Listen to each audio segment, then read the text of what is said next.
friends, angels, guardians, lend me your spears. Me?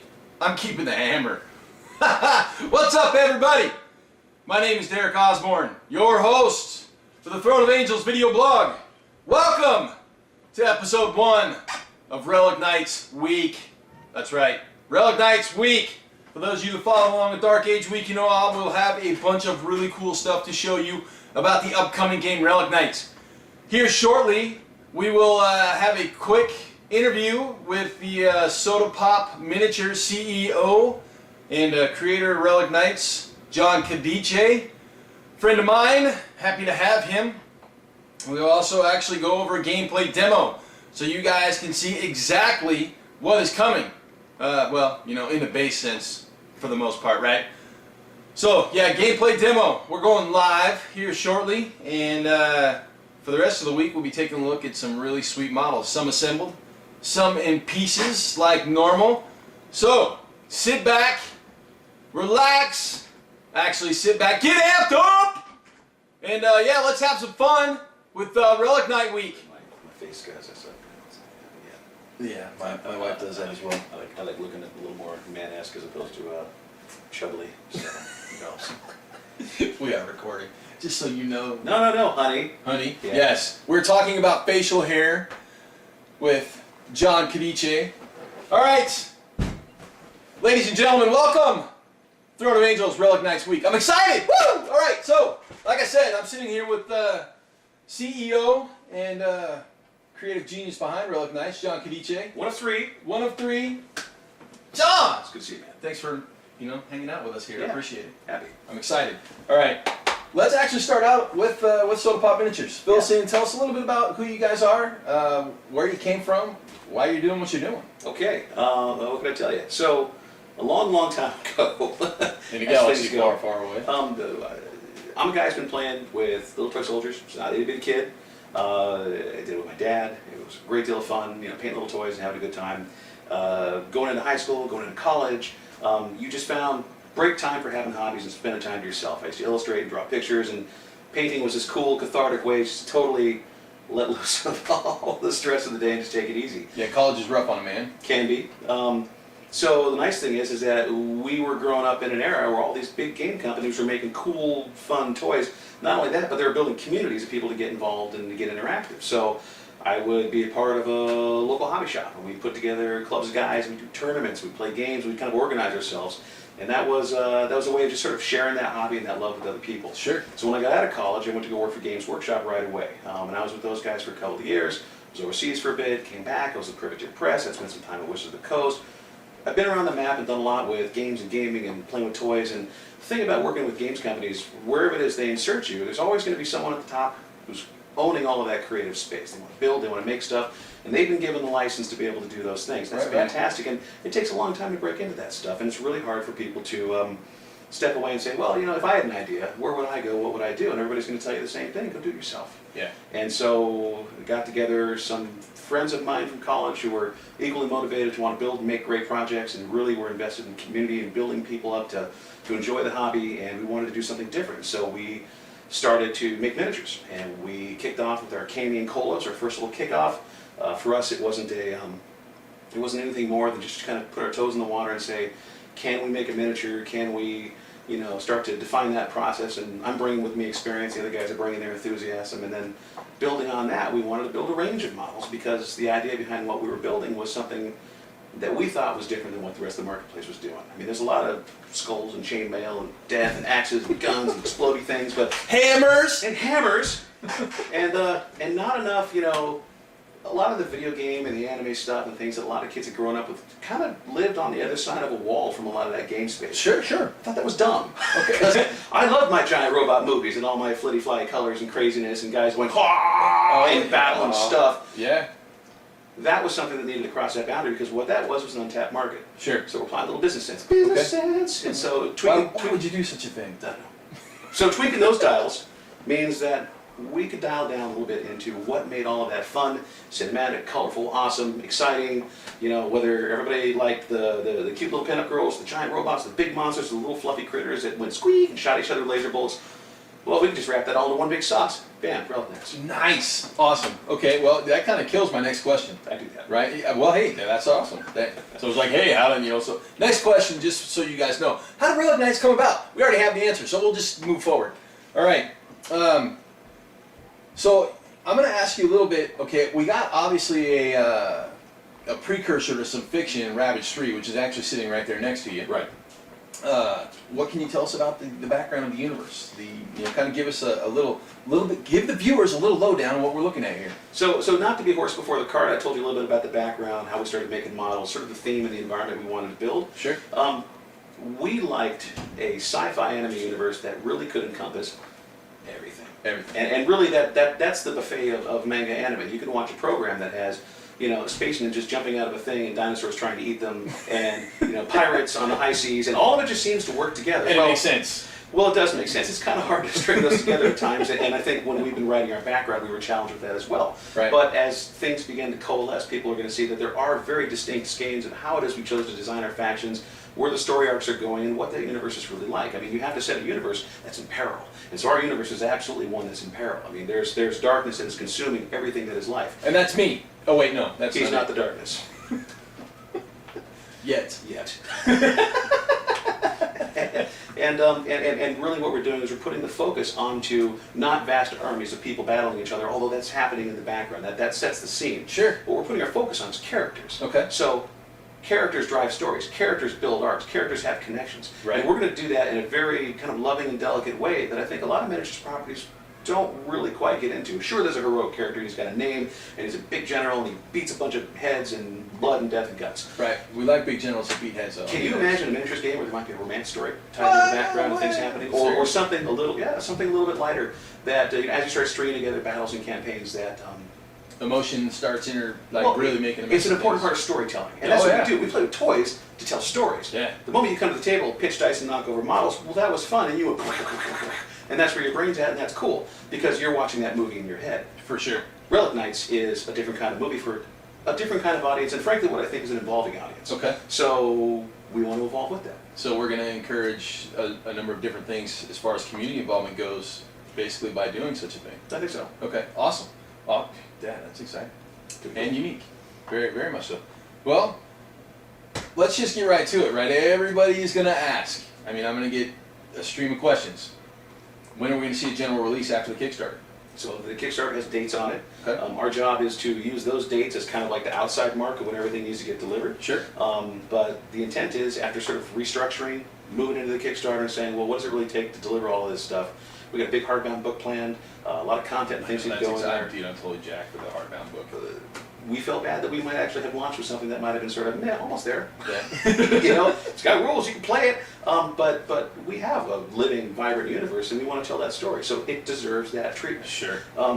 In addition to that, we're making plastics, and that is not a short time span affair by any means. No, because it's not easy. Exactly. And by the way, when you're making toys, China shuts down for half a month. So that's going to happen between now and then, too. And so, these things happen. So we want to make sure that we're delivering to expectations. Right. And that, by this time next summer, people will be cracking out boxes of the Relic Knights models, brand new stuff coming online, and they're going to be like, this is hot. We're having fun, and the paints are coming out, and this is going to be wild colors and just all kinds of crazy. So, for those of you who are watching and want to know, general release is going to happen, but like everything, production time and vacations in China, those things go on. Get in on that Kickstarter, right? I mean, honestly, right now where things are at, we're looking at 1,300 backers, $253,000. It's putting its foot down, right? It's been in the top 7 on KickTrack for weeks because it's a freaking phenomenal deal, right? Just get in there and get some models. If you guys are on the fence for this, I don't want to hear anybody whining about, I missed the Kickstarter. I'm telling you right now, get in on the Kickstarter and don't worry about general release, right? If you're waiting for general release, it's going to take a little time after the Kickstarter. Don't stand there and be the guy that's watching your friends play with the cool stuff, right? I don't want to be that guy. Yeah, I'm definitely not going to be that guy. And yeah, get in on the Kickstarter. So we'll just go with that. So plans for starter boxes after the Kickstarter, right? I mean, the Kickstarter's got some awesome packages. If you guys haven't seen it, I'll throw up a link probably somewhere along here or down, in the comments section or whatever. But if you guys haven't seen the Kickstarter, some of the starter sets are freaking phenomenal, right? I mean, I'm a no and a Black Diamond guy for sure. I'm all in on both of those factions. But once we hit general release, what are we looking at for? Are we looking at all individual models? Are they going to be starter sets? So the idea of the range is to push everything to plastic for starters. So Okay. there's a little retooling, some sculpting we're going to have to do. Things don't get fiddly and broken. Sure, for But- some of the current line. Absolutely, right? Right. So a lot of that's going to move to plastic. We have new things coming in that are going to be absolutely fit and perfect for plastic.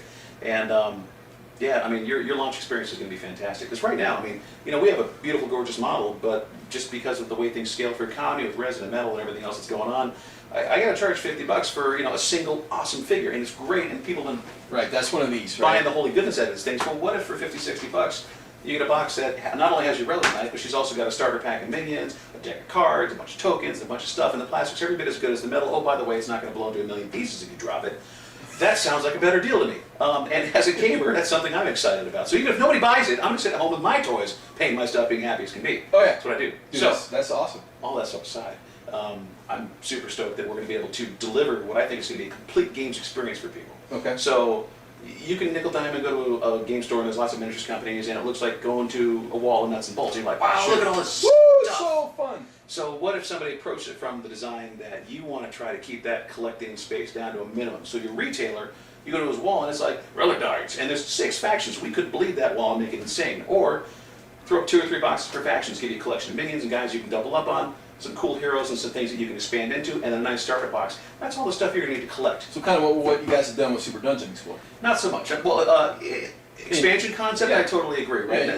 This is not a big box starter game. Of We want course. people to pick their faction, lock into it, you're going to get plenty of stuff to play, get your rule book, go home and get started. Yeah, but with with what you guys are doing with the expansion kits and then the minion boxes. Right. Right. I mean, picking up extra minions. Well, for Super Dungeon, right? I mean, Sure. and this is not to transition the conversation Right, too right, much, right. but we wanted a customizable experience after you launch a main product. Yeah. And so And that's obviously you're carrying that mentality over to Relic Knights. absolutely. Yeah, that's fantastic.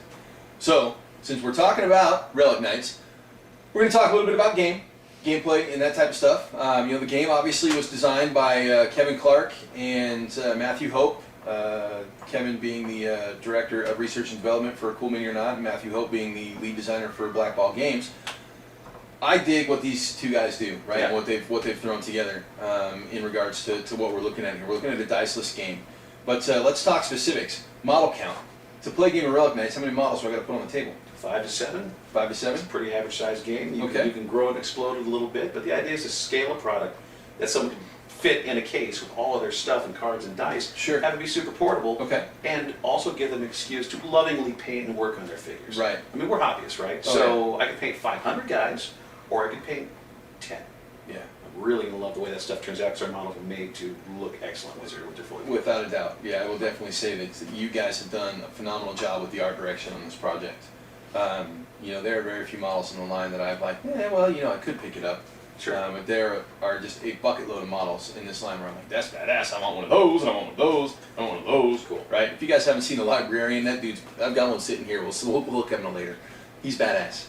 So, game time. How long is it going to take to play a game of 5 to 7 or 10 to 12 models? So we're doing a little tweaking and dialing in on some of our scenarios for gameplay. So when the Okay. Heartbound book launches, you'll have a bunch of great ways to play the game. But we Sure. want to keep the game at that 45-minute, hour-and-a-half space that Okay.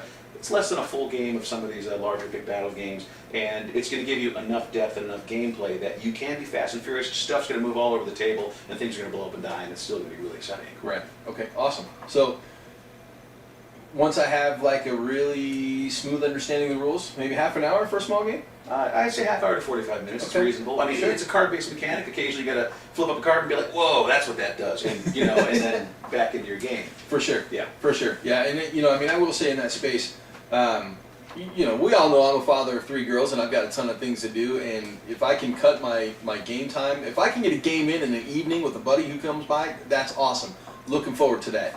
So, gameplay, right? Yeah. We're saying Fast and Furious. Tell me what the hell Fast and Furious is. So, Fast and Furious is it's an alternating activation game. So the idea being is that I'm going to move and activate and take actions with my characters. Stuff that he does, if it interacts with something that you do, you're going to have a chance to engage with me as well. So you're not going to stay there for an hour while some guy's moving pieces, pitching a dice, measuring a thing. That's all nice and good, and you're sort of setting up your mental strategy. No, this is an engaging game. Okay. It hybridizes a lot of gameplay elements that you would have been familiar with when playing card games as well. Sure. That are going to require you to be thinking, moving around resources, and interacting with your opponent. Right. Okay. So once completing an activation with the character, your opponent's going to do the same thing, and the battle's going to move. Because as you see, when we get into actual gameplay, it's not quite as linear as traditional games. You don't grab your whole force, move across the table, and keep rolling dice. It is a totally diceless game for reasons. That you're going to be managing resources, you're going to be very specific to an area of the battlefield, you're going to allow to move characters back into an order of activation, which may allow you to play the same character over and over and over in one space just to achieve an objective and get something done before moving out to another part of the battlefield and keep going. Okay. Like a game of Othello or something to that effect. Okay, wow, awesome. Yeah. I loved Othello when I was younger. I mean, Yeah. it was a phenomenal game. All right, so the factions. Give me a breakdown of what we're looking at. You know, if you want to give me a little background or history, cool. But Sure. you know, I mean, at least break down the factions for us so we know what we're talking about. The real quick rundown. So we have 6 mainline factions that come into play in the game. To keep with a real strong visual sense for the game, we have this magic system, right, based on Esper, which is what we're calling our sort of this universal energy people tap into Sure. to cast and use their abilities. Right. So all of those colors have a characteristic, and it's almost a personality type, as if the universe itself is just shattered into 6 different pieces, and they're all going to align to different aspects of life. Okay. And so, for example, of our 6 colors and of our 6 factions, starting with purple, we have our corruption faction, which is a mercenary faction. Corruption! And corruption can mean many different things, but in this particular case, corruption could be, it's just the seed of money, and is the pursuit of, Money is power, power is corruption. bada bing, bada boom. And if you can pay for the best guys to come in and do the damage for you, then that's what you do. So Okay. you're going to have super elite troopers, you're going to have cool tech, you're going to have One shot. space ninjas, all kinds of fun things that you'll be able to wrap in, right? And so it's a combination of a lot of stuff, right? Moving on to our red color, right? This is entropy. This Oh, entropy. entropy, Not anger. not anger. Dude, entropy is not hammer specific. But it might be. And it has more than one syllable, which is awesome. Yes. So, but representing entropy, or sort of this destructive power in the universe, are the No, and the No are these giant bestial, 8-foot tall, demonic-looking raiders. They're extra-dimensional. They've started doing forays into the universe, and they live and thrive off of the sort of the chaos and the destruction and the pillaging and all of these things that they're able to do. And they do it for this horrible, horrible, horrible god figurehead that they worship called Nozuki, which is this Hydra god, right? And so they worship this Hydra god, and the more pain and suffering they bring to the world, the greater Nozuki's influence is going to be in the universe as they expand their territory. Awesome. So sounds exactly like what yeah. Tasty. So, moving on to orange. Orange is chaos. Chaos. Chaos, by its very definition, is random and erratic and kind of crazy and nuts. Mm-hmm. Our faction are Corsairs. These are our space pirates. Okay. So we have a space pirate and her crew, and this fleet that she controls, and she'll be able to tap into a lot of different great personalities. Really, really fun character. I'm going to interject. That's Calico Kate right here. She's a Relic Knight. We'll be giving her away sometime here in the next, 2 episodes or so. And so the nice thing about a lot of their powers and abilities is that there's a lot of opportunity for, doubling damage and doing more action on the tabletop, but it's going to be based on card draw. So you are going to put a lot of luck into the things that you do. All right. So personality comes into not only the characters themselves, but the way they Put into the battlefield. gameplay. Okay, Exactly. awesome. Moving on to yellow. Yellow is our doctrine. This is essentially essence. These are natural elemental powers, and so they can draw from a lot of things. And this is represented for us by an enclave of human society, which has sort of tucked itself away to study Esper and sort of the magical schemes of the universe. This is where the librarian comes from. Bada bing. Ah. And so this whole group is really going to be sort of our space wizards, if you want to call them that, right? All right. The universities, their whole society is bent on studying this and sort of manipulating it to their will, and so they use, a long series of texts and powerful spells and things that they sort of manufacture from a very human point of view. They put it all into this codex, which is what we call a full-fledged wizard is called a codifier. These are people who've understood how this all works, and they put a word to it, and now they can cast a spell or have some sort of interaction. So they're very, very powerful. They're very shooty. There's a lot of damage, and there's a lot of zone control on the tabletop because they use a lot of magic. Okay. So it's really cool. All right, so for all you control freaks out there, this is a faction we're talking about for you. Absolutely. So moving on to green, this is Cersei Speed Circuit, and our core character, actually our first Relic Knight, is Mayu, like you said, her little Mr. Tom, her little bun pet, right? Right. And so this is actually one of, like we talked about, like story-driven character, right? This is a character that's sort of going to be one of these protagonists that's you're going to view a lot of the universe through her eyes as we sort of move through the storytelling part. So key part of the storytelling. In this case, absolutely. Sure. And so her little gaggle is basically everything from the pit crews and a lot of the surrounding personalities and characters in this racing circuit that she's become really, really invested in. And for the universe, universe. It's an entertainment hub to an extent where an entire planet has been turned over into a massive like sky streaking raceway and gambling dens and entertainment world type concept. And so all of the denizens of this, whether good or bad, are going to be possibly drawn into this as sort of dramatic personalities. Right? All right, so we're talking NASCAR meets Jabba the Hutt.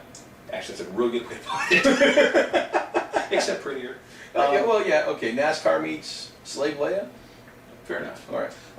So the last color in the spectrum is blue. This represents order, and so this is for us sort of like the defining aspect that's already taken over the universe and has been for quite a while. Okay. And this is represented by the Shattered Sword. These are our paladins. These are the guys who are playing very true to their role, sort of that rigid arm of protection and taking care of people and trying to keep civilization in line when everything seems to be shattering and falling apart. These are the ultimate good guys, and this is focusing very specifically on one tiny order and all of their characters and how they're sort of wrapping themselves into the story. Awesome. So for all those out there who feel they need to protect the universe, Shattered Sword is the way to go, right? I mean, they're, like you said, ultimate good guys. We're talking about a bunch of pansy ass. Never mind.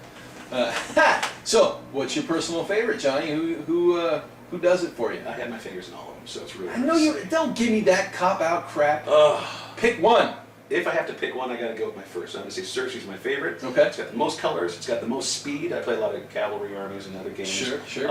And really, although they're a little bit soft, they can deal a lot of damage if you're able to focus and use strategy to your benefit. So awesome. I like the way they play and I like the models. Fantastic. Obviously, those of you who know me know that I like to pick up a big hammer and smash things, right? So yeah, I think quite honestly, the No and the Black Diamond really kind of fit that for me. Yeah. So yeah, I'm excited. Cool. That's awesome. Table size. What are we looking at? Standard gameplay is always on a 3-foot by 3-foot table. Okay. Super terrain centered. We want to have a lot of terrain on the tabletop. Blocking line of sight is very important. Elevation is very important. We want to make sure that not only does things play fast and loose, that you have enough cover to be able to get your objectives done. For example, I'm playing a squishy army like Cersei. They're not going to take a lot of fire. So if I'm to wrap my imagination around a battlefield where I got a bunch of lightly armed biker chicks zipping around, scooping up objectives, and you have a full-scale conventional fire squad of Black Diamond guys and machine guns barreling down every alleyway, I don't want to be in the way of that. Are you sure? I'm kind of sure about that. Yeah, taking laser and plasma rounds to the side of the head while you're driving by, probably not going to do good for you. So, sounds like a little bit of fun. It could be. So my job's not to get shot. Okay. And so everybody's going to be playing to their strengths to some way or another. Sure. But another important thing too about the table size is that in our game there's actually no ranges for any of our attacks. Okay. So all the psychic attacks, all the blasters and guns and magic directional stuff, we're going to assume that this is like a big ugly gang fight that just explodes in a very tightly packed area. All right. So it's a pistol, it's a rifle, it's a cannon, it does not matter. If you can draw a line of sight to your target, you will be able to shoot it. Okay. So obviously breaking line of sight is going to be very important for setting up your tables. So. For sure. So anything anywhere on the table, 3-foot by 3-foot. Terrain obviously being something we're talking about. Mr. Justin over at Secret Weapon Miniatures actually sent a box out for us to use. Unfortunately, USPS did not deliver it in time, so we will not be able to use that. But I hear that you got something going on with him over there. We're just talking right now, but he makes pretty toys. And we like he makes pretty toys, yes, most definitely. We love Justin over here at the Throne of Angels. He's one of our sponsors, so anytime we can drop a sponsor's name in, we're going to do it. We're going to do it. Yep. All right, so that's all the questions I got for you right now. You ready to demo? Without further ado. Awesome. Let's get this done.